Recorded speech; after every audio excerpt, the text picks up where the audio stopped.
అద్దరు మాటన దాగిన ఆర్థికవేత్తల విశ్వరూప దర్శనం మొదలైపోయింది. భయము బెరుకు అన్ని పక్కన పెట్టి రణభేరీకి సిద్ధమైపోయారు. పెట్రోల్ మంటల బొబ్బలు తగ్గక ముందే చిల్లర కొట్లను చిన్నాభిన్నం చేసేందుకు సన్నాహాలు చేసేశారు.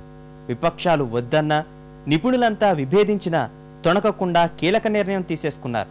చిల్లర వర్తకంలోకి 51%, విదేశీ ప్రత్యక్ష పెట్టుబడులకు ఆమోద ముద్ర వేసేసింది కేంద్ర మంత్రివర్గం.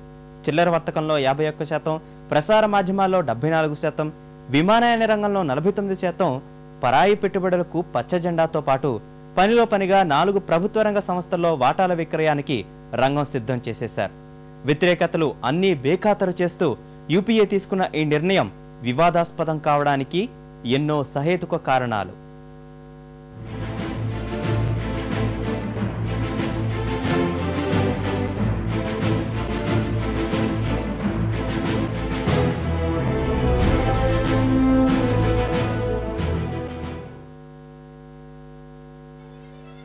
ఎన్ని కష్టాలొచ్చినా తొనకని నిండుకుండా భారత ఆర్థిక వ్యవస్థ.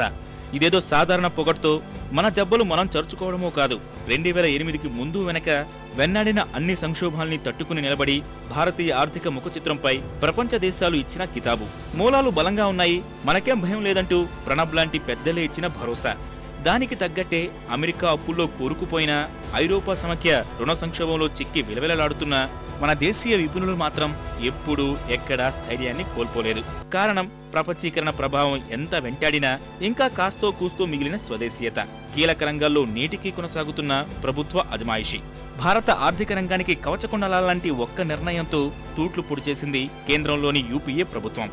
ఆర్థిక సరళీకరణలు, అంచెలంచెల విధానాలతో ఏం వస్తుంది అనుకుందేమో ఒక్కసారిగా జూలు విదిల్చి తలుపులు బార్లా తెరిచింది. చిల్లరకొట్టు చిట్టెమల జీవితాల్ని చెల్లాచెదురు చేసి నిర్ణయం తీసుకుంది. ఇన్నాళ్ళు సంకీర్ణ ధర్మం, ప్రజా వ్యతిరేకతల పేరుతో అయినా జడిసిన మన్మోహన్ సర్కారు ఇప్పుడు అవేవీ పట్టకుండా సంస్కరణ బేరీ అనుకుంటూ స్వీయ ప్రయోజనాలపైనే రణభేరి మోగించింది.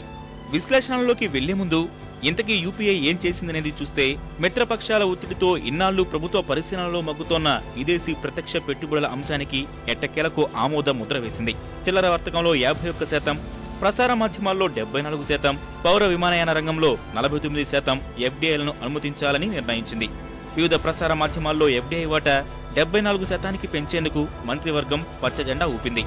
వార్తా ఛానళ్లు, ఎఫ్ఎం రేడియోల్లో ఎఫ్డీఐని 26%కి పరిమితం చేసింది. డిటిహెచ్, కేబుల్ టీవీల్లో 49%, H&N HITS, మొబైల్ టీవీల్లో 74% ఎఫ్డీఐని అనుమతించింది. విద్యుత్ మార్పిడి రంగంలోనూ ఎఫ్డీఐలను ఆమోదించింది. ప్రధాని నేతృత్వంలో జరిగిన ఆర్థిక వ్యవహారాల మంత్రివర్గ కమిటీ సమావేశంలో ఈ నిర్ణయం తీసుకున్నారు. The objective of the policy clearly was to attract investment, create domestic manufacturing facilities and employment. And the cabinet has approved in respect of proposals involving FDI beyond 51%, sourcing of 30% of the value of goods purchased will be done from India.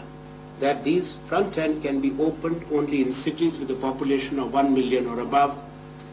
The determination of the larger city shall be made by the state governments concerned.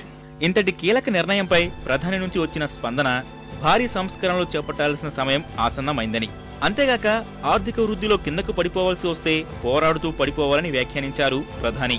దీనికోసమే 4 ప్రభుత్వ రంగ సంస్థల్లో పెట్టుబడుల ఉపసంహరణకు అంగీకరించింది కేంద్రం. Oil India, Hindustan Copper, NALCO, ఎంఎంటీసీలో వాటాలు విక్రయించాలని నిర్ణయించింది. వీటన్నిటి వల్ల దేశీయ ఆర్థిక రంగ రూపురేఖలే మారిపోతాయనేది వారి అభిప్రాయం. ప్రధాని, ఆయన మంత్రివర్యులు చెబుతున్నది నిజమే. అయితే ఈ నిర్ణయాలపై ఎందుకింత వ్యతిరేకత? కోట్లు వచ్చి పడతాయంటే ప్రశాంతంగా ఊరుకోక ప్రతిపక్షాలు, ఆర్థికవేత్తలు ఎందుకింత ఆందోళన చేస్తున్నారు? 72 గంటల్లో నిర్ణయం మార్చుకోకపోతే ఖబర్దార్ అంటూ మమత ఎందుకంత ఆవేశపడుతున్నారు? విదేశీ ప్రత్యక్ష పెట్టుబడులు భారతదేశంలో ఉత్పాదనా రంగంలోకి వచ్చినట్లయితే అవి ఉపయోగకరంగా ఉంటాయి. మరింత ఉత్పత్తి జరగటం, నిరుద్యోగ సమస్య కొంతవరకు తగ్గించడానికి ప్రయత్నం చేయటం, సంపద ఉత్పత్తి కావటం ద్వారా భారతదేశం యొక్క జీడిపి పెరగటం, ఈ కారణాల వల్ల ఎవరు పెట్టుబడి పెట్టినా ఆహ్వానించాల్సింది. అయితే వీరు ఇప్పుడు విమానయానంలో, బ్రాడ్కాస్టింగ్లో, అలాగే రీటైల్ ట్రేడ్లో ఈ మూడింటిలోనూ కేంద్ర ప్రభుత్వం అంగీకరించింది.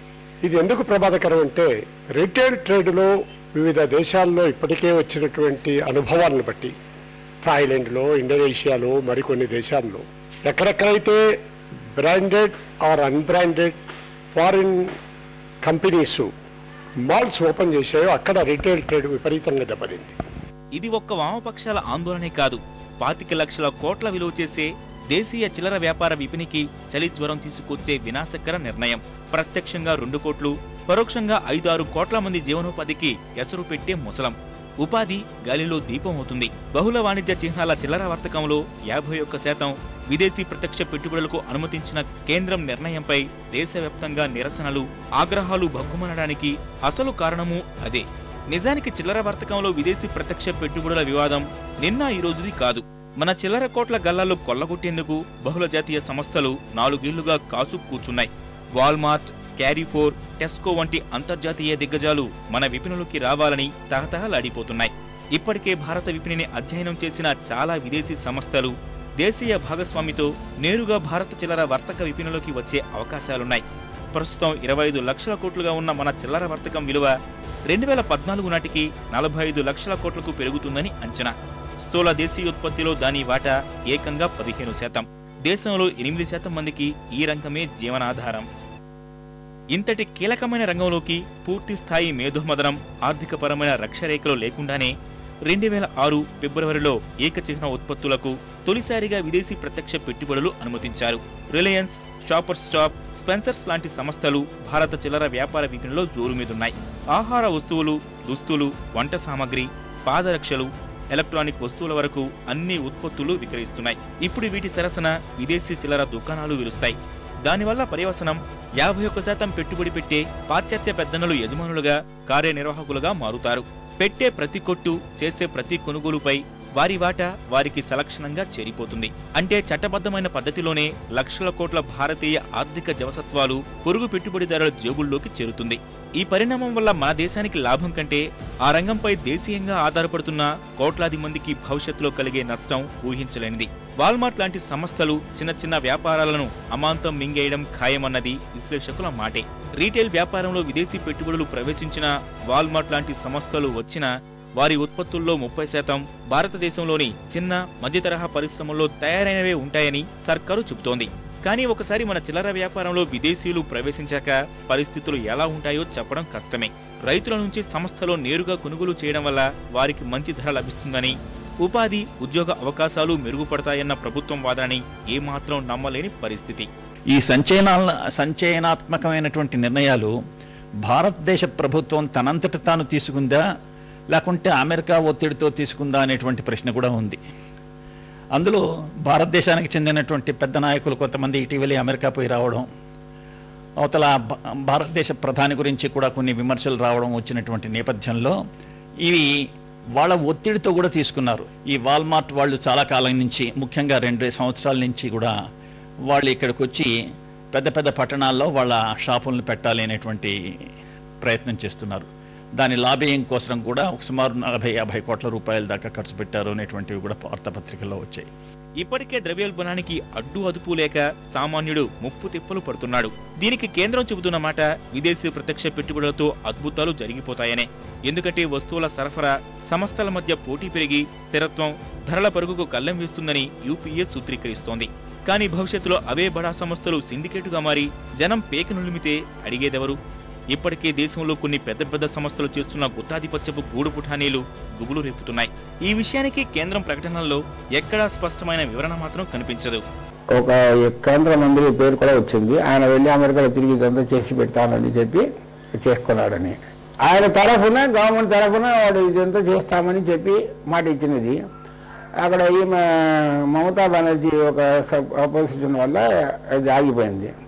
అప్పుడు వాడేమండి, నేను ప్రైమ్ మినిస్టర్ ఉన్నప్పుడు ఆమె చెప్పిన మాట నేను ఎందుకు వినాలని నేను డబ్బు ఇచ్చేసినాను మీకు, మీరు డెలివరీ చేయవలసిన బాధ్యత మీ మీద ఉంది, మీరు చేయక కారణం ఇవ్వక మాట్లాడితే మిమ్మల్ని నేను తిడతాను. అలాగా తిట్టేటప్పుడు అది కవర్ చేసుకోవడానికి ఇతను ఇప్పుడు సడన్గా డిసిషన్ ఆల్రెడీ నేను బోల్డ్గా, నేను ఇంతవరకు నువ్వు నా డిసిషన్ తీసుకోలేదని చెప్పినా కూడా నేను తీసుకుంటున్నాను. ఆహార ద్రవ్యోల్బణం పరంగా చూస్తే ధరల తగ్గింపులో ఘోరంగా విఫలమైన ప్రభుత్వం ఆ సమస్య చిల్లర వ్యాపారం వల్ల తీరిపోతుందనే పగటి కలలు కంటోంది. ఆహార ధాన్యాల నిల్వకు సమగ్ర సౌకర్యాలు కల్పించలేకపోతున్న సర్కారు అందుకు బహుళజాతి సంస్థల చిల్లర దుకాణాలను పరిష్కారంగా చూపుతోంది. దేశంలో ఏటా 40% వ్యవసాయ ఉత్పత్తులు నిల్వ సౌకర్యం లేక చెడిపోతున్నాయి. చిల్లర విపణంలోకి విదేశీ ప్రత్యక్ష పెట్టుబడులు వస్తే ఆ వృధా తగ్గిపోతుందని, ఇంకా ఉద్యోగ అవకాశాలు పెరుగుతాయని ఊహిస్తోంది సర్కారు. కానీ పొంచి ఉన్న ప్రమాదాల్ని మాత్రం ఊహించలేకపోతోంది.